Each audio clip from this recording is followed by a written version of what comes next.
Good evening and welcome to Sunset News this Friday evening. As always, we bring you the latest in news, community stories, sports, economics, and weather. I am Glenn Rashipura, joined by Micheline Nawatisis, our in-house correspondent. Good evening, how are you? Good evening, Glenn. Thank you for having me. I'm well, and yourself? Well, it's a pleasure to have you. Let's take a look at the news tonight, starting off with Ndeshi Telwa Shitenge, the Chief Development Planner of the Ministry of Fisheries and Marine Resources, who explores why joint ventures are a superior option, emphasizing the augmented bargaining power they provide, especially in the realms of vessels. Let's get into it. Empowered by the Marine Resources Act to say, in any event that it's not possible to allocate a fishing right to an individual, the minister can do so to a group of people. But then because we have also weighed our options to say which one is the much better option. So the ministry adopted to say joint ventures is a better option because you have increased bargaining powers. For example, when you see now, 2020 we have new rights holders, which means it's increasing volumes of, or increasing numbers of right holders. Because of the infinite nature of the resources that we are operating with, we say no, you give each one a 200 or 500. So if they bring this 500 or 200 together, 5 of them, they will have a 1,000. That 1,000 will give them leeway to increase their bargaining power when they are approaching the operators, because not everyone is having a vessel. So we are saying that this is also effective in quota administration. Instead of you, from a right holder's perspective, instead of you submitting 5 quota applications, you can submit one as a JV, with containing all the information of everyone. And then also that is making it easier for us as administrators to administrate these quotas application. It also enhances the technical expertise, because there are those that have been in the fishing industry for long, and there are those just joined. So if you bring the two in one room, they will be able to share the expertise. It will also increase the economics of scale. What do I mean by the economics of scale? It's just that you will bring, if you pull your resources together, you will be reducing much more on your input costs.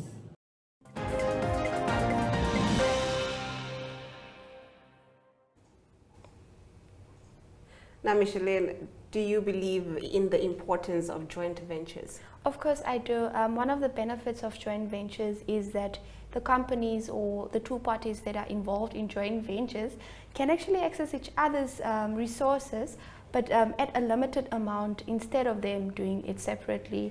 And it also is just another benefit that they have shared risks, like Ms. Shitenga said in the video, or in the clip, was that she was referring to the fishing quotas specifically, where she said you can either hand in 4 quotas and then the 5th one you can risk it, or you can hand it in as a joint venture. That way you know that you don't really have all your eggs in one basket. Exactly. So I think it's really important for joint ventures, and also just it also just has an advantage to explore each other's markets, and also it assists with economic development, because what do they say? 2 heads are better than one, right? I believe so too. And also most companies are working in silos, especially in their community outreach programs. So 2 companies might be tackling the same issue affecting the community. Now, instead of them, putting their eggs in one basket and tackling the problem together, now you have somebody doing something, somebody doing something. And while there's another sector that's probably lacking, I think more companies need to come together and, put their heads together, like you said. True. Now, getting into our next story, the World Antimicrobial Awareness Week is being celebrated in the capital today with a parade led by the Correctional Services Band marching down Independence Avenue in the heart of the capital this rainy morning. Let's get into it.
Now, I have to admit, I didn't even know there was such a thing as the World Antimicrobial Awareness Week. True. Would you say there's an importance to creating parades and awareness around certain topics in the world? Glenn, you know, now that we both actually know that there is such awareness days, I think it's important because according to the World Health Organization, AMR puts many of the gains of modern medicine at risk, and I think it's important for medical officials to actually, you know, create awareness. They might be aware, but most of the community members do not know. Yes. So according to the WHO, the world faces an antibiotic pipeline in excess crisis, and in addition to death and disability, AMR has a significant economic cost. So the World Bank estimates that it could actually result in $1 trillion in additional to healthcare costs by 2050. Yes. Wow, that is just right around the corner. True. So it also makes infections harder to treat and makes other medical procedures and treatments such as surgery, cesarean sections, and cancer chemotherapy much riskier.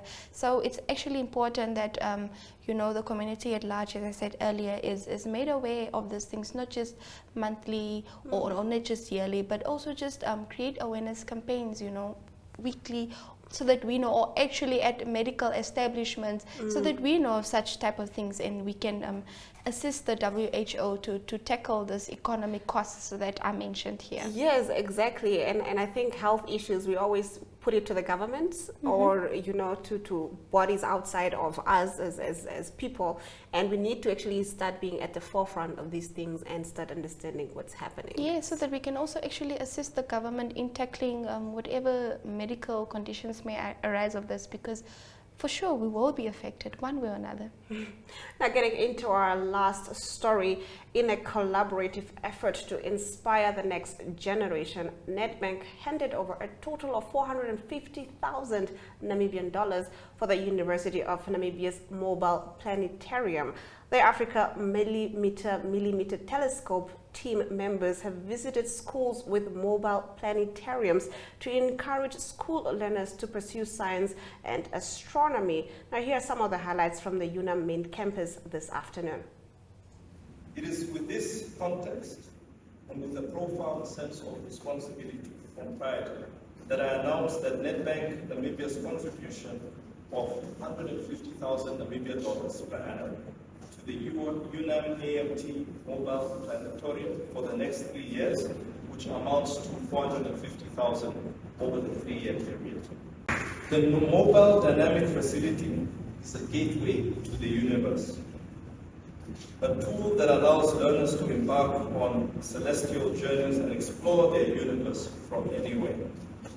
We recognize that for many inquisitive students, the journey to a planetarium is not just a trip across town.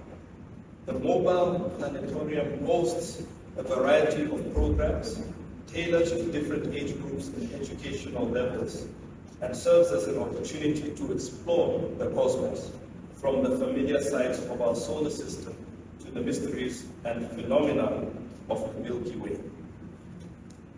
Designed to be interactive student engagement directly with the material and astrophysics, UNAM students will guide their expectations, and I'm hoping that you guide me, because I just passed physics. Here, and at the moment when Nedbank decided to give the funding to us, we were in the process of hiring new students. So we more than doubled the team because we got the funding from Nedbank. Just imagine the impact that you are creating. Some of these students were doing research in other domains. And during the job interviews, because we interviewed them, they all said, we are going to do astronomy. They're changing their careers because of you, because of what you do. And I want to have a round of applause for you.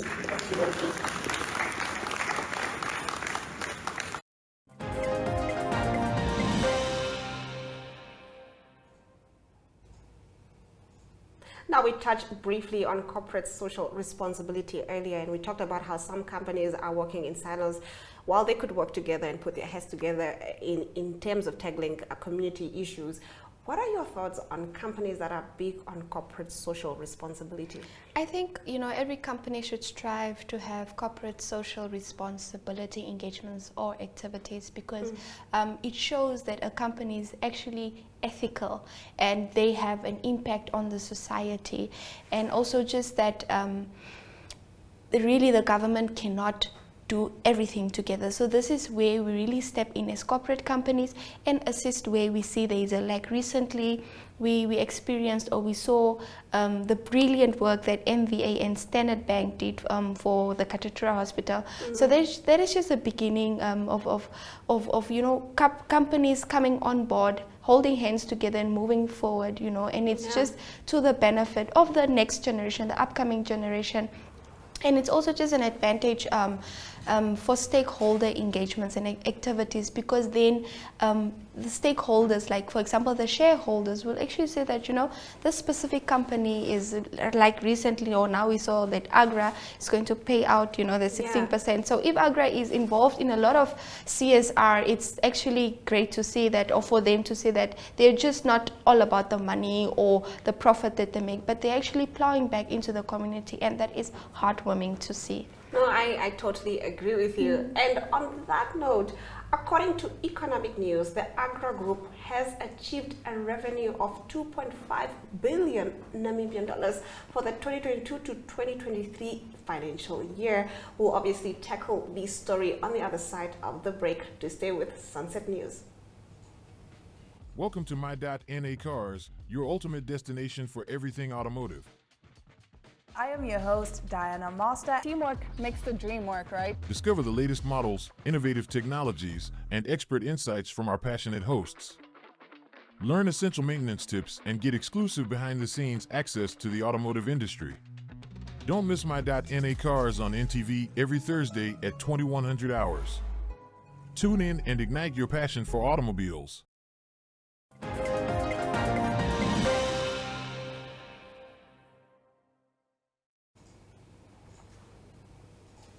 Now, as mentioned before the break, the Agra Group has achieved revenue of 2.5 billion Namibian dollars for the 2022 to 2023 financial year. Agra CEO Arnold Klein presented the company's financial position during the Agra annual general meeting currently underway in Windhoek. Now, the board of directors also declared a dividend of 16 cents per ordinary share, amounting to 16.3 million Namibian dollars. 16.3 million Namibian dollars. Shareholders can expect their dividends to be paid out in January. Now that brings us to the end of our economic news. Let's get into our financial indicators. So, for the group, more or less the same. So if we start the comprehensive income, exactly the same comprehensive income of 94.1, net profit after tax of 48.8. The EBITDA is 78.5, and then the 1.286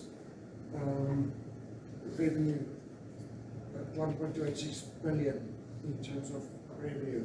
That is the inflationary adjusted figures that we show you. I think those are the women who asked for that for the last year. So if we look at the operational performance for the group, more or less the same figures that we see there. 2.5 billion turnover, 94.1 in total comprehensive income, 92.1 net profit after tax, and EBITDA of 156.1. Again, the inflationary adjustment that we have done, so that comes to 1.3. So we use 2010 as the basis here, from 854 to 1.3 billion. Comprehensive income, almost 50 million. Net profit after tax, also almost 50 million. And the EBITDA, 82.7 million. Financing cost, I think this is also a new slide that we included. And that just shows, in spite of high debt that we had over the past years, we have been able to manage the net interest payment down to about 4.8 million for the year under review. We've also included this slide to show you the debtors. We've had quite a steep increase in debtors. We refinance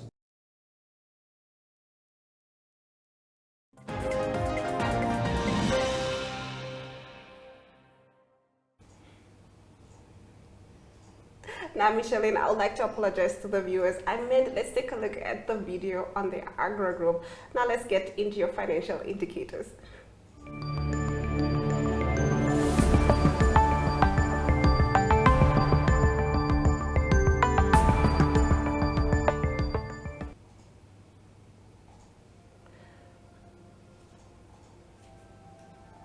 The Namibian dollar trades against the British pound at 23.75, against the euro at 20.65, against the US dollar at 18.90. 2 Namibian dollars and 64 cents gets you 1 Chinese yuan.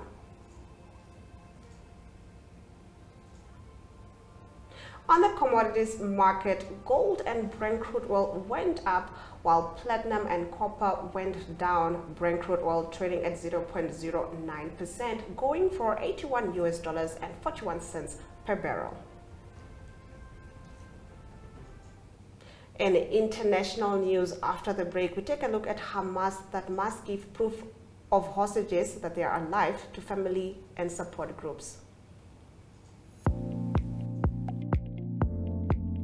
Newsprint Namibia is a web offset printing operation that specializes in the printing of newspapers and commercial inserts. We are the leaders in our industry with the highest quality print work and the shortest turnaround time from computer to print and delivery anywhere in the country daily. Newsprint was established mainly as a newspaper print company, but had to diversify its business to do commercial printing as required in the market. We print commercial inserts previously printed in South Africa in the shortest possible time. We, as an organization, also started printing workbooks for our education system and will also print textbooks for the Namibian market. For more information, please contact print@newsprint.com.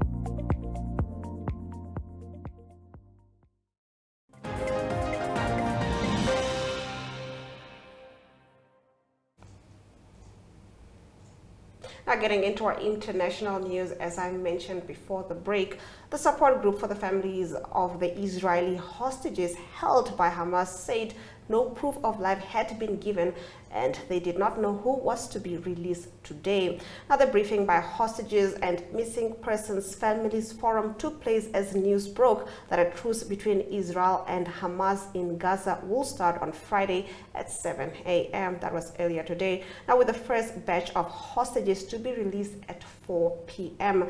A spokesperson for Qatar's foreign ministry said 13 women and children would be released, and if there were a group of hostages from the same family, they will be released together in the first batch. Now, Haggai Levin, the head of the medical team for the group, said the ambiguity of the terms of release was disturbing as families did not know the specific of who would be released. He added that the lack of proof of life was nerve-wracking for the families. He was speaking to Reuters in a Tel Aviv video link. Let's take a look.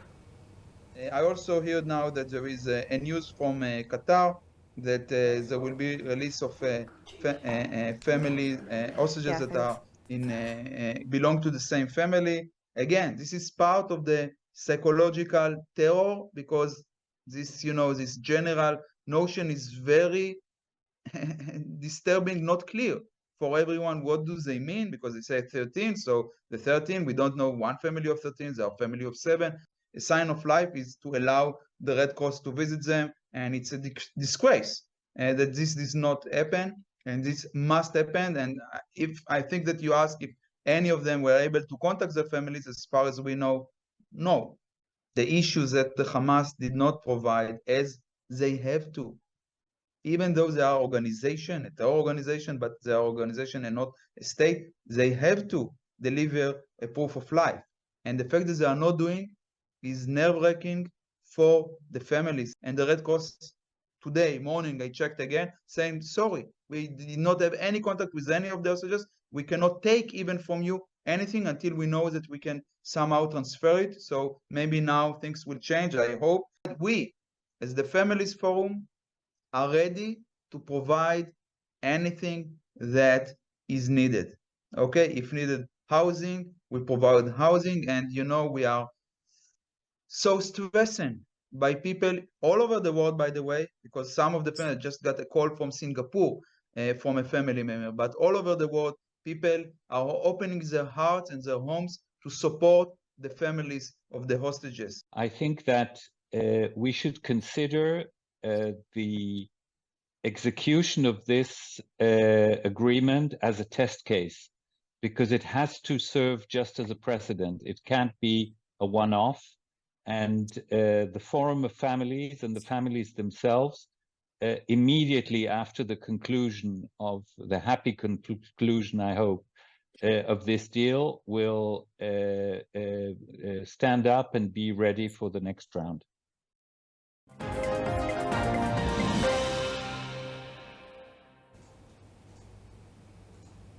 Now, this particular conflict has really disturbed me, especially in regards to the amount of women and children that have died. What are your thoughts on this? Glenn, I think humanity comes in question here, because what is happening that side?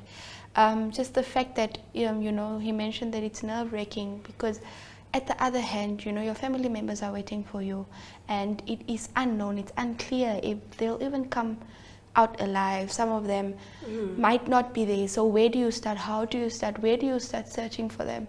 This is really heartbreaking for me. I must say, and it is not really a nice thing to see that you might not even meet your family members again.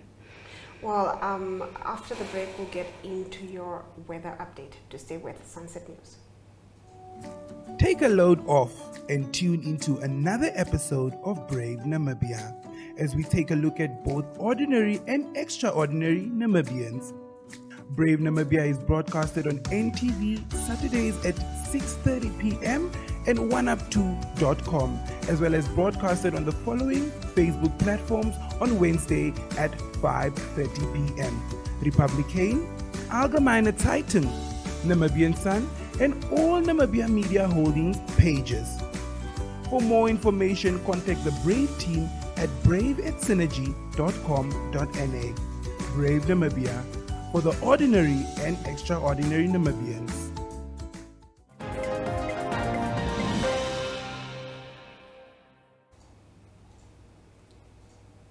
Let's take a look at our weather predictions.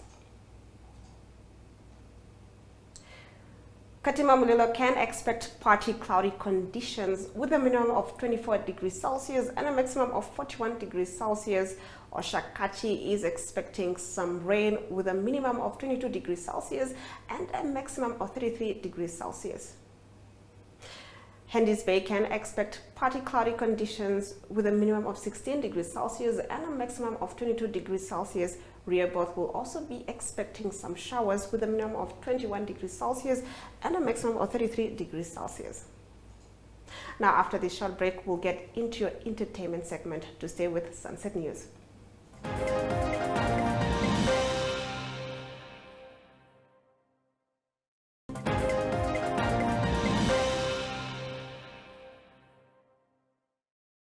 Now getting into our entertainment segment, the 5th edition of Katutura Fashion Week is set to take place at the Franco-Namibian Cultural Center in Windhoek today and on the 25th of November. The fashion extravaganza promises a vibrant celebration of Namibia's cultural heritage to be celebrated under the theme Taking Pride in Our Cultural Heritage and Diversity, setting the tone for a spectacular showcase. The designer lineup boasts an eclectic mix of talents and will be headlined by Olympic silver medalist Christina Bommer Streetwear. Joining the fray are esteemed designers such as NAM Fashion Clothing, Crochet by Anna, Hooked by Irene, and the innovative creations of the College of the Arts interns. Wow. I am so excited. I am too. I mean, it's happening today and tomorrow, but I'm so excited, and mainly because I know Dennis Hendricks, the co-founder or the founder of Katutura Fashion Week, and how he's so passionate and how he has pushed for it to be at the level that it's at, and it seems like it's just growing and growing every year. Definitely. What are your thoughts on the lineup of the designers? I'm actually really excited. Christine Boma. I was just like, good for her. Yeah, good no. for her. Now, you and I will obviously talk and talk, but we have run out of time. And with that, we've come to the end of our show. Thank you for joining us on this lovely Friday evening. From me, Glendra Shipura, and Micheline Nawatisis. Until next time.